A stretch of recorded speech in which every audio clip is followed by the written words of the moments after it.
more time. Nothing wrong with that card. Randy, go get a debit Sandy. card. Sandy? Yep. Es un nombre de una mujer. Yo soy Sandy. Ay, mi nombre es Sandy. I bet that was hurtful, wasn't it?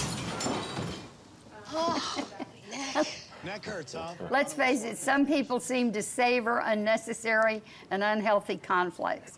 In fact, they don't seem to be happy unless they're driving those around them crazy. I feel like I should be saying we do this.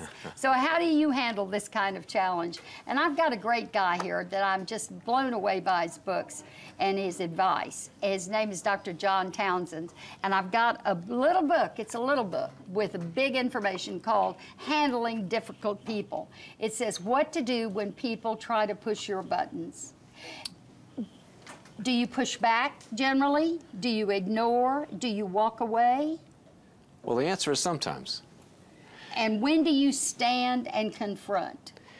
Well, basically, when you've got somebody who's somewhat difficult, you know, maybe they're pushy or maybe they're manipulative or defensive, you always start off with some vulnerability, like, this isn't working for me, can we have another solution? But there's some people that the only answer you have for them is lawyers, guns, and money. So you do believe that you sometimes have to stand up? Absolutely. Well, I'm glad to hear that because we're in conflict, particularly if we're in the Christian mode or the religious mode, that we need to turn the other cheek, just accept, don't do that. And you're saying it's okay, stand up for yourself. Well, there's turn the other cheek and all that, but those aren't the only verses in the Bible. There's also let your yes be yes and your no be no, and shake the dust off your sandals too.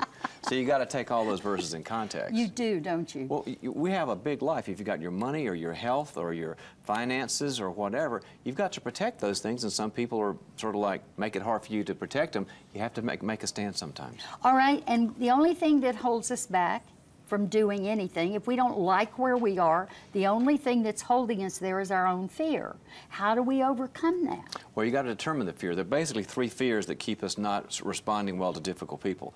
One is the fear that we'll lose the relationship. Yes. If I don't give you the cookies, or if I don't, give you the money you need or the time you need, you're going to pull away from me. Now, what that means is we can't be over-dependent on any one person. Everybody's got to have their own life team. So if one person bails on you, you got some other people that support you. The second fear is the fear that they'll get angry at you. We call that conflict avoidant in psychology. If you're conflict avoidant, people can sort of lasso you when they're mad, and then you kind of do whatever they say because you don't want to experience their anger. You've got to be able to handle people's anger and not take it personally. And the third fear is the fear of our own guilt. I don't want to let people down or disappoint them. I don't want to hurt, or I don't want to, yes. And you know, all of that is such a battle in relationships, I think, between men and women, but more so, I believe, particularly with women who really feel bad if they hurt somebody. I don't mean men don't, please, I'm not trying to make a blanket statement. But there just comes a point when you say, okay, why am I taking this? I'm taking this because I'm afraid I'll be left. Well, what'll happen if you are? Well, then I won't be able to support myself. Well, then, and we go to, do we have to confront our worst fear and then decide that we can do it? Well, you really do. And you made a good point earlier about that person that said, well, I don't want to hurt anybody. You know what? Healthy people hurt each other, but they don't harm each other. We're supposed to confront each other and say, you were 45 minutes late to the meeting. That's hard. Well, you might hurt somebody's feeling, but you might be saving the company. So we have to distinguish between hurting people and harming people. So are you ever on TV doing things like on PBS and all of that? Sure. You've got the most sense in this little book that I'm so blown. How many books have you written? 27. So did you have good parenting? I have really good parenting. Is that where you learned to be so smart about relationships? Since I think my mother's watching this, absolutely.